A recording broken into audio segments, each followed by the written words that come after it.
Hey there, welcome to Ems and Friends. I'm a qualified therapist and everything in these videos is based upon my own personal or professional opinion and sourced from the public domain under the Fair Use and Fair Dealings guideline. Thank you for watching. Hey Bubble family, welcome back to the channel. So I would like to introduce you to a very special someone. This is the second video, as I'm sure that most of you are aware. I've done the previous video with my son Kyle, but this is the second video for this week.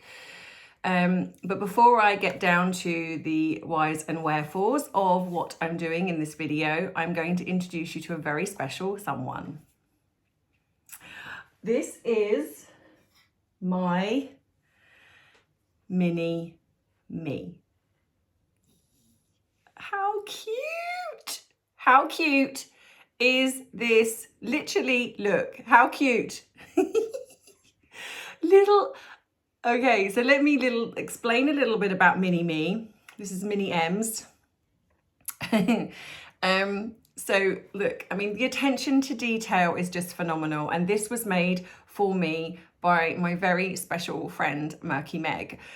She does these as a hobby because it takes a lot of time and a lot of effort to go into these. And they are just adorable. I mean, a little pot belly. I'd like to say that I don't have a pot belly, but I think now in my time of life, there is definitely one there. So I think this is kind of appropriate. I love the color. This is one of my favorite colors, green. I love it. I think it taps into my Irish side. But the attention, oh, hat's fallen off. Just 1 second. So as you can see, her hat comes off. So yes, and this is one of I have a red hat that I wear and it is my favorite hat. I've had it for years. There's a picture of me when I very first went on Facebook. I'll see if I can find it and I'll put it up here. And I've had this hat ever since then. And it's just one of my favorite hats. And it's just very there's a sentimental connection to it. But this is also my little cream coat that I wear. And it's got a little belt that you can tie up. And even the jeans, these are jeans, and because I wear jeans a lot, they've got little pockets in the back, and the little red shoes are because I've got a favorite pair of Rocket Dogs because they're my favorite trainers, I guess. And so she's done little Rocket Dog shoes, my glasses. So Mini Ems is going to be in all of my videos. She is going to be with me all the time. I love her. She is just adorable, and I couldn't be more blown away by Murky making this for me. It made me smile, and with the few weeks I've had, this is a very, very welcome present, and I am eternally grateful. And so yes, she is going to be pride of place in all of my videos, and I'm going to put her here, so hopefully you can all see her.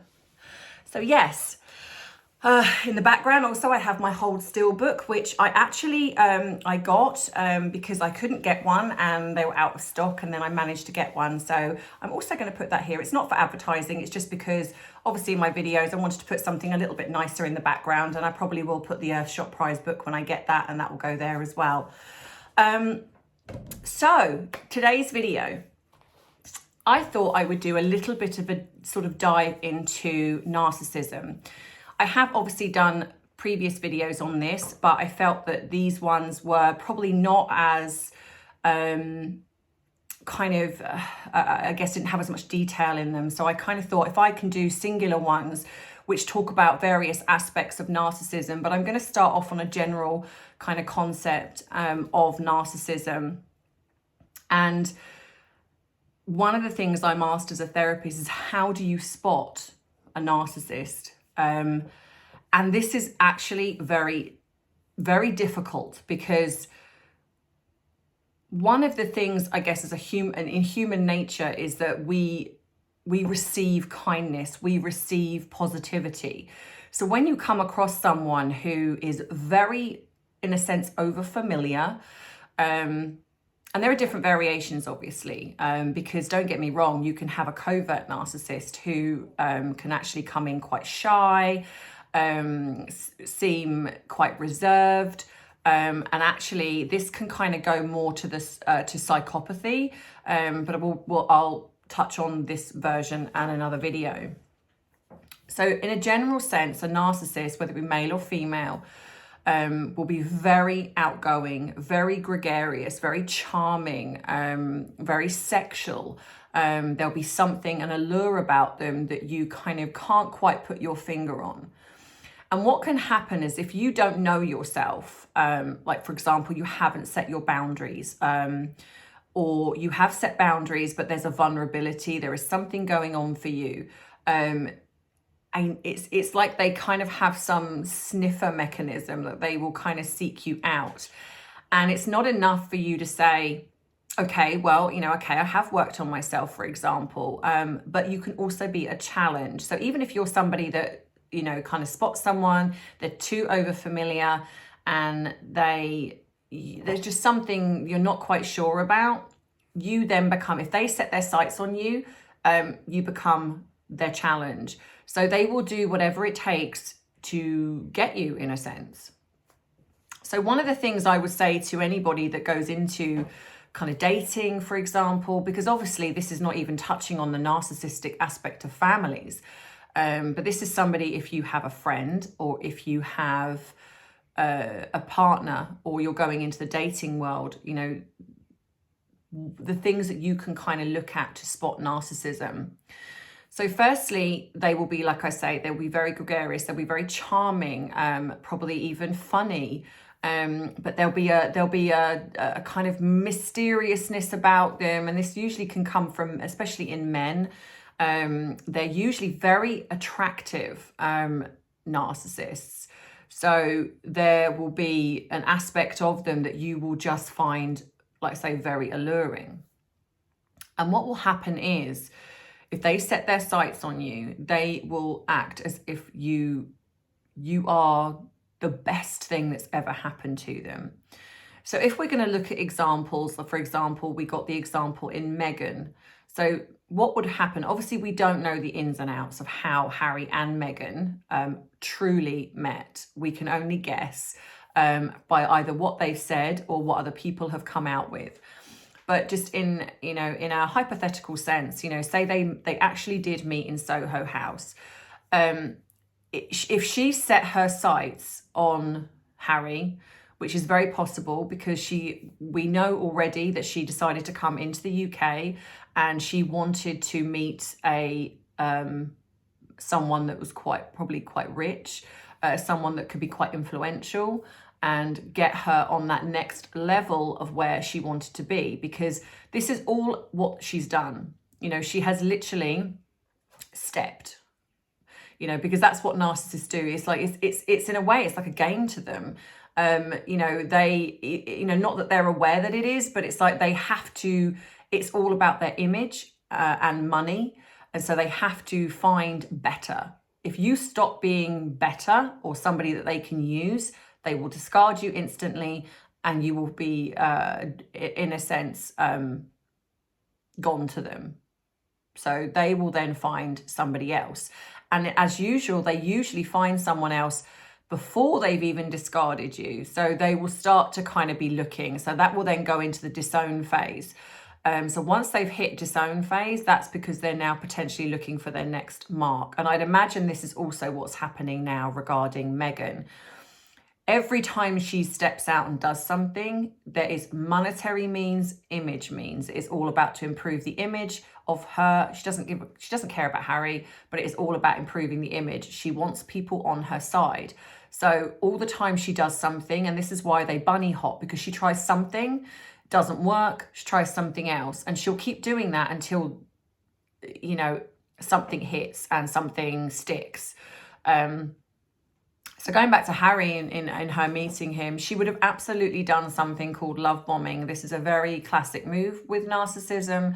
This is where you come in, you mirror the person that you are trying to get access to. So for example, in Harry's world, she would have acted like she loved meat.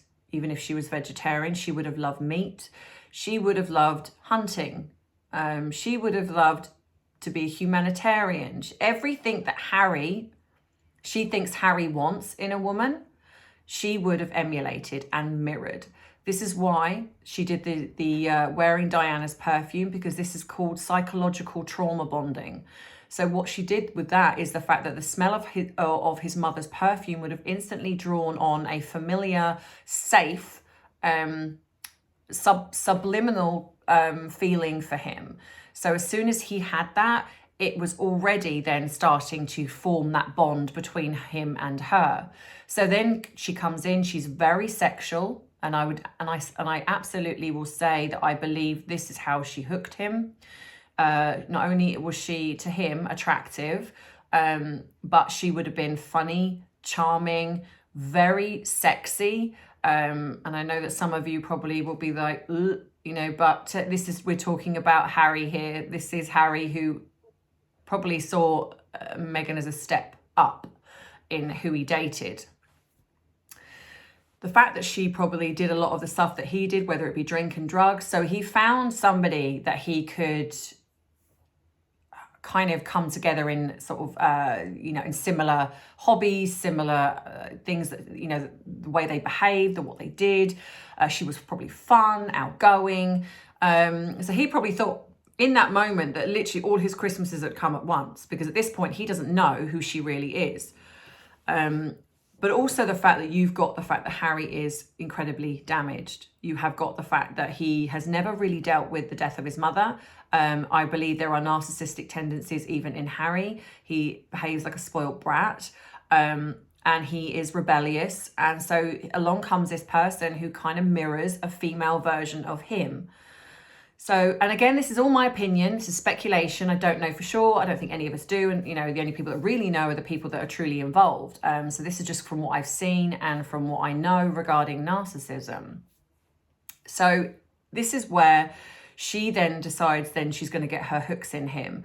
Now, I don't necessarily believe initially that he was the main target initially. I believe that he was a way in to possibly William. And I believe that this is why she believed that she could infiltrate. I think she believed that she could do some damage to possibly William and Catherine's relationship, and she could charm William.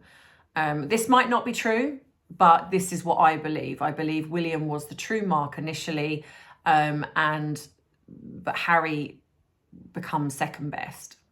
So when it wasn't working, obviously, obviously she kind of gets in with Harry. She moves very quickly. But what I think possibly happened, which is why there was rumors of them separating, is that Harry was not initially interested long term. She is a great party girl. She's great for the fun stuff and the sexual side of things, but actually settling down and being with this person, I think is something that he initially wasn't interested in. What intrigues me is how she moved from separating to then the engagement. So what I would imagine in narcissistic, she realized that she was losing him. So she would have had to have done something to get the hook back in. So if she felt in that moment that the mark that she desperately needed was losing interest, she would have done whatever it took.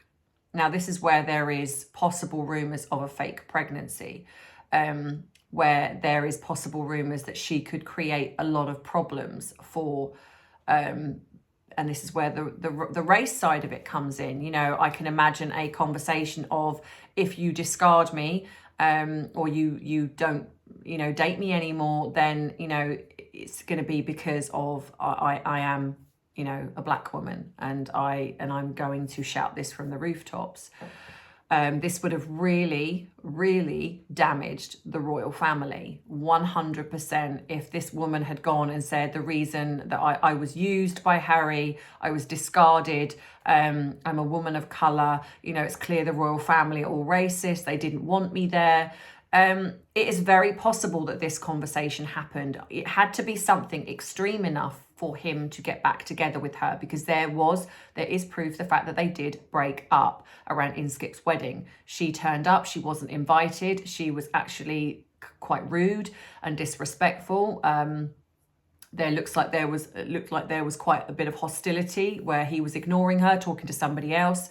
But then by the end of it, which I'd imagine then a lot of alcohol had taken place, I think they possibly went back, slept together, and she drew him back in again with sex. And then I think then it become, you know, you can't let me go because of XYZ. Harry is a beta male. And if for people that don't know what this is, it's quite a weak man, a man who isn't an alpha. He doesn't step up to the plate. William is an alpha. So if you look at the polarity, the difference between William and Harry, so William is quite a strong, stoic, gets things done. There's a presence about him, you know, there's a, you know, and it's not in a sense, the love bombing, charming presence that a narcissist would have, but it's a very kind of respectful, unsure, you know, it's like if you approached William, you know, I'm sure he would be very charming in a sense of friendly, approachable, but until you got to that side of him, you would be kind of almost like in awe of him, like very kind of respectful of who he is. And that's because he exudes alpha male. Whereas Harry he's the joker. He's the one that tries to get people to like him. He's overly friendly because he's got an insecurity there. So he's a beta male. And Meghan would have literally homed in on this. So then I imagine then after Inskip's wedding, I think she hooked him back in with sex. She probably, in his mind, rocked his world. And again, my opinion doesn't necessarily mean it's true. This is just my thoughts on how narcissists work and how I think Meghan works. So then she drew him back in again. And he probably thought he could make this work with her because actually the sex is amazing and she's very fun and she's, you know, but what she's then starting to do is realizing that he could walk away because he was going to do it. So she needs to isolate him. She needs to get him either away from people that are kind of possibly talking to him and could possibly create them to kind of go to him. She's no good. You know, you shouldn't be with her. She's trouble. So she needs to isolate. So she would start this isolation right from around then. So, and it would be a slow drip feed. It would be like subtle kind of, they were speaking about me. They ignored me. They don't treat me very nice. Is it because of the color of my skin? So slowly but surely, Harry would then be slightly pushing his friends away because of what Meghan is saying about them. So the slow isolation would be happening. Now, obviously, at this point, she's not in the royal family, so to speak. So at some point then, she would have possibly done something to hook him 100%. Now, for me, in my opinion, from when they were dating to when they were engaged, things started to happen in quick succession. You know, if you look at William, who took his time to get to know Catherine, and even though they did break up, but they were very young, but he realized how much he loved her, but he gave her time to adjust to being part of the royal family because it was full on, like she was chased by the paparazzi, she was harassed, her family were harassed, you know, and she still was this very dignified silence. She never did any kind of complaining. I think William needed to see the measure of who she was, and she passed with flying colours, obviously. However, Meghan is a talker. So she will be somebody that will kind of say things along the lines of, you know, well, if you don't do this, I'm going to say this, or I'm going to do that. You know, everything's about manipulation. So she would have manipulated him. And because he's a beta male, he would have fallen for it because she's an alpha. So she's alpha female to beta male. And so everything she would have done, he would have felt kind of inferior to her. So this is how she drew him in and how she got the hook. So I believe that sex was part of it. She was very charming. She probably lied and manipulated. I most definitely believe she lied about her background. I think she lied about her family. This is why that Harry never met her father, never met any of her family, because I believe that she probably told them a pack of lies about who he was. I imagine along the lines of, you know, my family just use me because I've got money and I'm quite famous. I mean, she wasn't really, but in her mind she was. You know, they use me. My father is quite abusive. My mother is the only one I can trust. Now, interestingly enough, her mother wasn't around that much, and then suddenly, when she was playing the race aspect of everything, suddenly her mum was was there. And this is what I believe also happened. You know, she brought her mum in because it was like her mum is a woman of color. And it was kind of like, oh, you know, and she utilized that, because this is what narcissists do. They utilize everything that gets them where they need to go. They do not care who they use, what they do, as long as it gets them where they need to go. And for her, once she got in with Harry, it was like she wants in. She wants in the royal family. She wants to utilize that. It gives her power. And so this is why she would have pulled every trick in the book to get him. And this is why she emulated Diana, even though she looks nothing like her, but this is psychological trauma bonding. So she would have absolutely utilized that. That's why she also utilized his fear of the media, his fear of media hounding his mother and what happened. So that's why she also utilized that in some of the ways of communicating with him, as she was calling him and saying things, you know, oh, the media are stalking me, that, you know, I feel scared for my own life. And this is why I then believe that she was moved in with him very quickly. You know, at one point, even William, I believe, put out an article, a statement saying, you know, this, you know, you need to stop hounding and, you know, and stop doing this. So in the beginning, there was a lot of belief around the fact that she was this innocent kind of actress that had just come into this kind of like deer caught in the headlights of the royal family. And initially you know, Harry wanted to protect her from that, because obviously it emulated his mother. And she used that to her full advantage. And every time Harry had a wobble, she would have brought it back up again. She would have said, you know, you've literally thrown me to the wolves. It's like, if you discard me now, it's kind of, you know, I've given up everything for you. Given up a rented house, rented car, and her stint on Suits was ending anyway, I believe. So, you know, this is kind of how she would have deployed, in a sense, the full-on, every tactic, every trick in the book, she would have deployed, because this was a big catch for her, huge. So she would not have wanted to let this go. So she would have literally done whatever it took, bringing out her mother, lying, manipulation, fake pregnancy possibly, you know, I've given up everything for you, emulating Diana, telling him that, you know, she's his teammate and she wants everything that he wants, going to Africa and supporting, you know, his causes and the things that he's passionate about. All of those things she would have done. She would have mirrored every aspect of his life. And that's how she got him in. And this is what narcissists do. They find out everything about you. One of the true signs of a narcissist is they do not really tell you much about themselves, because they're not deep people. They're not. But they want to know everything about you, because that is what they'll use against you when they can. So if you're explaining to them that, say, you know, you've got a fear of something, they will use that to gaslight you, because there'll be a lot of that going on as well, gaslighting. And I will do a video on gaslighting. But if you want to know how to spot a narcissist, it is someone that usually is very, very overtly charming and, like say, very alluring, sexual, attractive.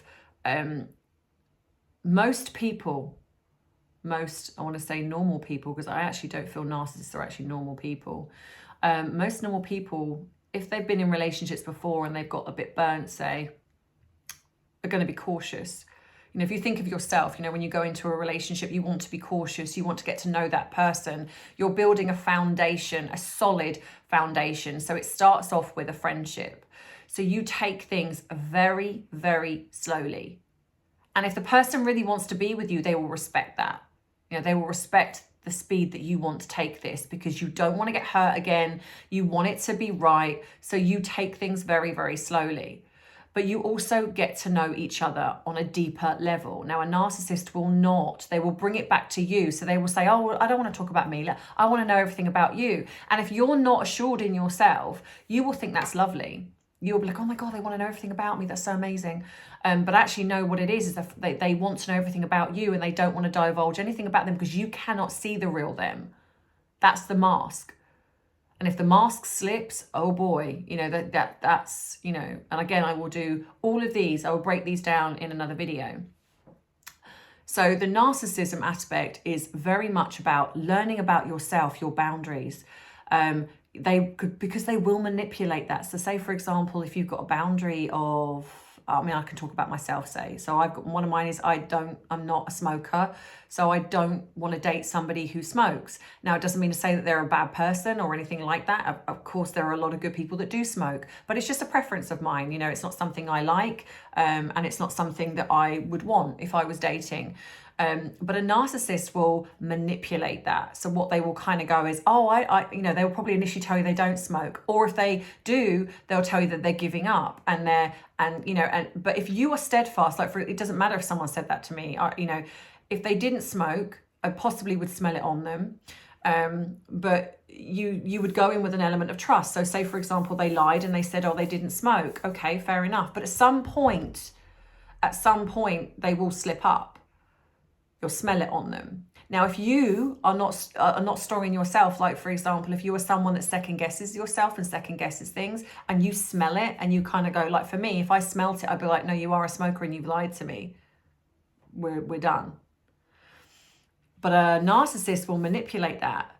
No, and this is where the gaslighting will come in. No, you know, you're you know, no, that's not true. I was around somebody that was smoking. You know, this is, you know, you're making this up in your head. You know, or you're exaggerating. Oh, it was just once, and I'll never do it again. You know, and most people kind of go, oh, okay, I'll give them that chance. Once they realize they can use that and they can manipulate, it's game over, because they will know exactly what to do. So this is why when I work with people and I say in there thinking of dating, one of the things I will say is, please stick with this journey. Work on yourself first. Before you even think about dating, know yourself inside out and trust the fact that you can say no. So if someone bypasses something and they try and manipulate, it is okay to go, do you know what? You might very well be it might very well be that you only did it once, or you were around someone, but something's telling me that this isn't right. And actually you might be a very nice person, but I'm sorry, but no. You know, but a lot of people won't do that because they think, oh my God, I don't want someone not to like me, or what if I'm wrong, or, and, you know, and what if you are? At the end of the day, it's like, it doesn't matter, because, you know, if you're taking things so slowly that you won't have built up any real feelings. So actually stepping back and stepping away won't really be a big deal. But it's when with love bombing is they come in so fast and so quick and they sweep you off your feet almost, that you start to develop feelings very quickly. So then when they start pulling this, you forgive them and you allow the manipulation in a way to take hold. Now this also, I want to say, is not about people who do kind things. You know, someone that might buy you flowers or someone that might do a nice gesture. Because for the most part, they will still be quite tentative. So they might do a nice gesture, but they'll be kind of like hesitant, and they'll be like, oh, you know, I hope that's okay. And, you know, there'll be ways that they do it that won't be full on, you know, it won't be full on. Love bombing is everything. You know, they will want to know where you're going, but they will do it in a way that, because they care about you. They will want to start controlling aspects of your life because they care about you. And if you are not sure of it, you'll be like, oh my God, they must really, really like me. And if you're an insecure person, this person's very attractive. That's the other thing as well. If you're insecure within yourself and this person's very attractive, you will bypass a lot of things because you will think, I would never get somebody this attractive. Never, you know, so, oh my God, and they've picked me out of all of these women or all of these men, and they must really like me. Narcissists don't think like that. They don't care about you. They care what they can get out of you, which is the control and manipulation. It's a wicked way of being, in a way, because it's cruel and it hurts, and they can really do some damage. So that's why when I work with people, I really work on them to get them to see that these people will never, ever have their best interests at heart. They will use you for everything that they need in that moment. And this isn't just about relationships, it's about friendships. They use you.